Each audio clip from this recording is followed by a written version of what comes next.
नमस्कार दोस्तों।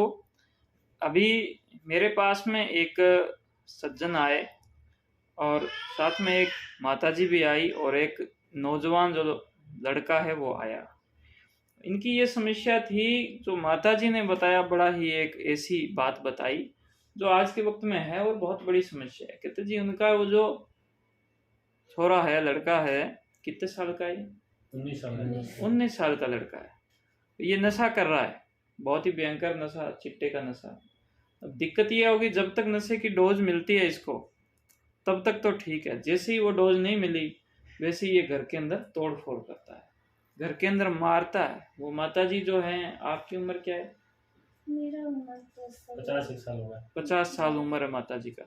तो अब माताजी 50 साल की हैं, वो माताजी कह रहे हैं घर की ये स्थिति हो रखी है साहब, कुछ नहीं बचा, इसको डेली का कम से कम 600-700 रुपए, 1000 रुपए इतना चाहिए। अब वो माताजी कह रही है मैं कहाँ से कमाऊं, मैं कहाँ से इसको इतने रुपए लाऊं? नहीं पैसे दे तो घर के अंदर तोड़ फोड़, घर के सारे सामान बाहर लेके जाए, घर के सब कुछ को।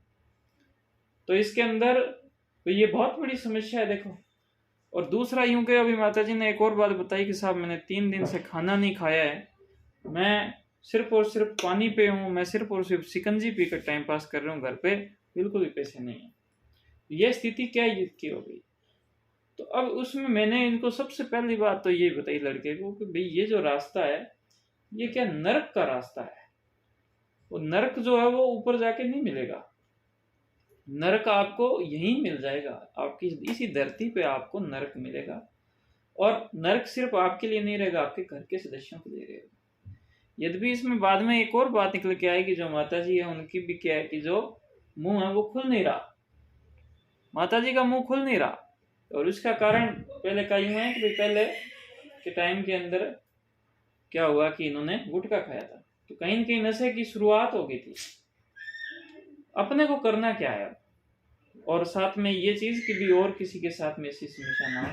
सबसे पहले अपने को ये समझना है कि नशा जो है वो एक रोग है, एक बीमारी है।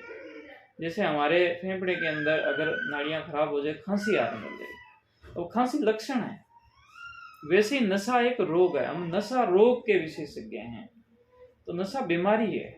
जैसे ही आपको बीमारी के लक्षणों का पता चले, आपको लगे कि भाई जो लड़का है वो गलत संगत का शिकार हो गया, लड़का शाम को घर पे नहीं रहता है, लड़का आपके साथ में ढंग से बातचीत नहीं करता है, लड़का बहुत ज्यादा चिड़चिड़ापन करता है, लड़के के पास में कोई सफेद कोई पाउडर पुड़िया कुछ और ऐसे आप देखो, या फिर उसकी संगत को भी देखो, उसके चाल चलन को देखो। तो अगर इस प्रकार की चीजें करे, ठीक है, तो मान के चलना की गड़बड़ है। आप इसको समझा बुझा के भी यहाँ ला सकते हो, कहीं भी ले जा सकते हो। और एक सिंपल सा पेशाब का जांच होती है, उससे हम बिल्कुल इसको बिना पूछे ही हम इसको बता सकते हैं कि ये कैसा है। ये विज्ञान ने तरक्की की है, हमें इसका पता होना चाहिए।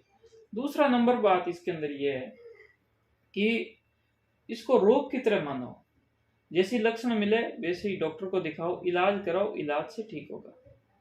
आपके समझाने बुझाने से, रोने पीटने से, मारने से कहना घर खराब हो जाएगा और सारी चीजों के नहीं ठीक होगा। ये बीमारी की तरह अगर हम इसका इलाज करेंगे तो उससे ठीक होगा। 2 नंबर बात है।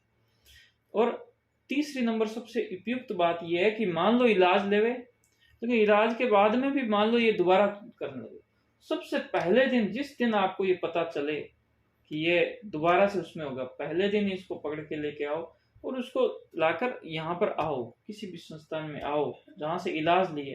हो सकता है वहां पर डॉक्टर मिले ना मिले, आपको परेशानी हो, आने जाने का खर्च भी लग जाए, लेकिन यूं है कि मान के चलना कि इसका रास्ता जो है वो रास्ता रुक जाएगा। अगले अगर उस दिन नहीं मिले तो भी अगले दिन, उसके अगले दिन दिखाओ, दोबारा से इलाज चालू कराओ। ऐसी बीमारी है ये जिसका इलाज जो आजकल जो नशे चल रहे हैं उसका इलाज अगर हम 2-2 साल भी करें, एक मेरे पास में अभी लड़का है, ठीक है ना, अभी मैंने उसका ट्रीटमेंट किया, आप उससे मिल भी सकते हो। वो उसने ये बीमारी उसको हो गई। अब इस बीमारी का इलाज बहुत लंबा चल रहा है, हमारे भी समझ के अंदर बहुत मुश्किल से आया कि वो क्रोनिक बीमारी है, जैसे शुगर की, बीपी की जो लंबी बीमारी होती है, वैसी नशे की बीमारियां हैं और वो क्रोनिक बीमारी है। अब उसकी डोज को जैसे ही कम करते हैं उसका शरीर पूरा हिल जाता है, ठीक है। तो ये बहुत ही खतरनाक चीज है। और इसको आप अगर इस तरीके से समझोगे, बिल्कुल बिल्कुल वो सारे लक्षण, लेकिन अब ये इतने बुरी तरीके से आपके साथ जो करता है, उससे भी ज्यादा खतरनाक जो दर्द, खतरनाक जो तकलीफ है वो इसको खुद को होती है। और एक बात सर, अभी भी इसका थायराइड नहीं है। हाँ कोई बात नहीं, तो अब इसमें यूं है, अब अपने को समझने का ये है कि इसको बीमारी की तरह लें और इसका इलाज करें। ठीक है, बहुत बहुत धन्यवाद, आपने ये अलाउ किया मेरे को भी वीडियो बनाऊं। आपका कोई इसके अंदर कोई फोटो वीडियो कुछ भी इसके अंदर नहीं आएगा। Thank you.